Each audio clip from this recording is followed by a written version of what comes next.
नमस्कार मित्रांनो, विधानसभा तोंडावर आली आणि म्हणून शिंदे सरकारने एकापाठोपाठ एक निर्णय चालूच केले। कारण की याच्यामध्ये जवळपास दिवसाला जिथे 2-3 निर्णय येतात तिथे दिवसाला 40 ते 41 निर्णय हे शिंदे सरकार पास करताना दिसते। एवढी घाई का? नुसतंच निर्णय पास करून काही होणार आहे का? असो, तो एक वेगळा भाग आला।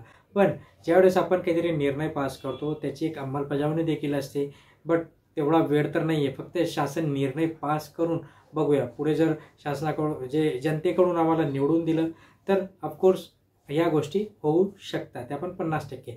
पण आज 41 निर्णय जे राज्य शासनाकडून घेण्यात आले ते 41 निर्णयांमध्ये काय काय आहे ते सगळं आपण या व्हिडिओच्या माध्यमातून जाणणार आहोत। त्यामुळे शेवटपर्यंत बघा, कुठे स्किप करू नका।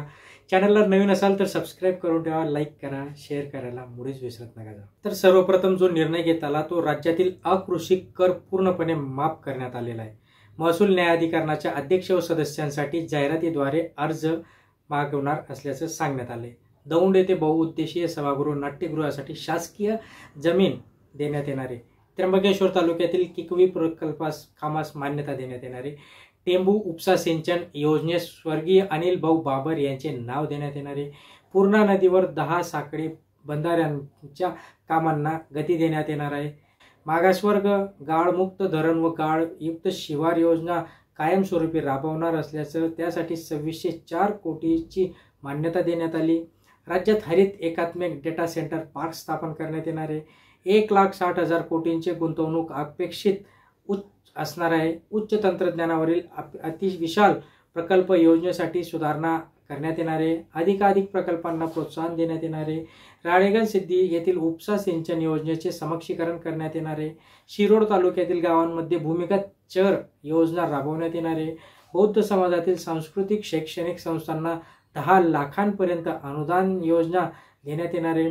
सोलापूर ते मुंबई हवाई मार्गासाठी वायबिलिटी गॅप फंडिंग देण्यात येणार आहे। वैद्यकीय अधिकाऱ्यांना 7वा वेतन देण्यात येणार आहे। व्यवसाय भत्ता देखील देण्यात येणार आहे। डेक्कन कॉलेज गोखले संस्था टिळक महाराष्ट्र मधील कर्मचाऱ्यांना सुधारित आश्वासित प्रगती योजना देखील त्यांच्यासाठी असणार आहे। रमई आवास शबरी आवास योजनेच्या अंतर्गत घरकुल अनुदानामध्ये वाढ देखील करण्यात येणार आहे। हे सगळ्या योजना आता याच्यामध्ये बहुतेक ज्या काही योजना आहेत त्यांच्यामध्ये फक्त आपल्याला वाढच दिसते। काही योजना 2%, 2-3% योजना नवीन ॲड करण्यात आल्या, पण ज्या काही योजना आहेत त्यांच्यामध्ये फक्त भत्त्यांमध्ये वाढ करण्यात आली। आता ही वाढ प्रत्यक्षात यायला पुढचं वर्ष, पुढचं सरकारच त्याच्यामध्ये येईल।